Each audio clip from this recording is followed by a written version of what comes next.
ஆனந்தமாக இருங்கள், ஆனந்தமாக ஆக்குக, ஆனந்தம் ஆகுக.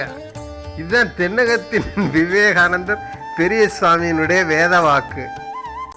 திருவிடக விவேகானந்த கல்லூரி ஸ்ரீ ராமகிருஷ்ண மடம் குலபதி சுவாமி அத்தியாத்மந்தா அவங்களோட திருநெல்வேலி திசையன்வேலை உடன்குடி இங்கெல்லாம் போயிட்டு திரும்ப நைட் ஆயிடுச்சு. வரும்போது திருநெல்வேலி வரும்போது பசிக்க ஆரம்பிச்சிச்சு. சாமி சாப்பிட்டு போவோம் அப்படின்னு ஆசிரமத்துக்கு போனால் லேட் ஆகிடுச்சு, சாமி வழியில் சாப்பிடுவோம்னு இடையில பார்த்தா மதுரம் பேரே சூப்பராக இருந்துச்சு. அந்த ஹோட்டலில் போய் சாப்பிடணுன்னு உள்ளே போனால் எப்போதும் என்னோடய ஃபேவரட் இட்லி தான். என்ன சாப்பிடுவோன்னு கேட்டால் சாமி இட்லி சாப்பிடுவோம்னே. அதுக்கப்புறம் ரவா தோசை, அப்புறம் ஒரு சப்பாத்தி சாப்பிட்டோம்.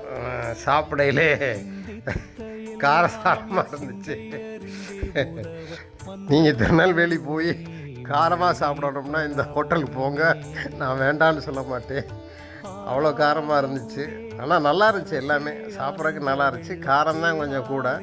சரி, இது ரொம்ப எனக்கு ஓகே, சாமிக்கு ரொம்ப காரம். இந்த ஹோட்டலோட பேர் எனக்கு ரொம்ப பிடிச்சிருந்தது, மதுரம்.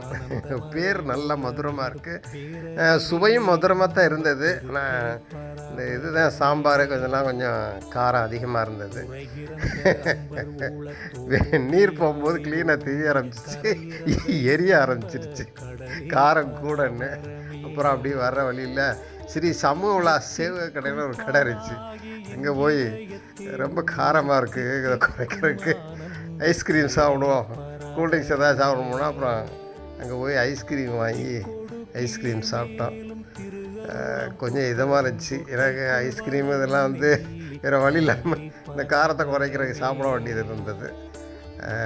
பரவாயில்ல, அந்த கடையில் அந்த காராச்செல்லாம் வாங்கி கொடுத்தாங்க, நல்லா இருந்துச்சு கடையில் அந்த பழைய மாதிரி. அதை விட எனக்கு அந்த கடையில் நிறைய சுற்றி ஃபோட்டோஸ்லாம் வச்சுருந்தாங்க, நிறைய வாசகங்கள்லாம் வச்சுருந்தாங்க, ரொம்ப பிடிச்சிருந்தது. சம்மந்தம் இல்லாமல் இந்த கடைக்கு வரும்போது பாருங்கள், அந்த மகான்களை தொடர்பு எப்படியாவது இழுத்துருது உள்ள. பகவான் ரமணர் படத்தை போட்டு அது போர்டு வச்சுருந்தாங்க. காட்டிலிருந்து வீட்டை நினைப்பதை விட வீட்டிலிருந்து இறைவனை நினைப்பதே மேல்.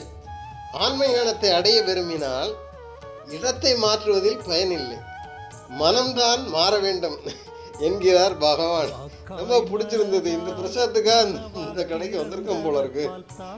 மதுரம் ஹோட்டலில் தித்திக்கும் தினம்னு அன்னைக்கு சாப்பாடெலாம் அதில் எழுதி போட்டுருந்தாங்க சின்ன போர்டில்.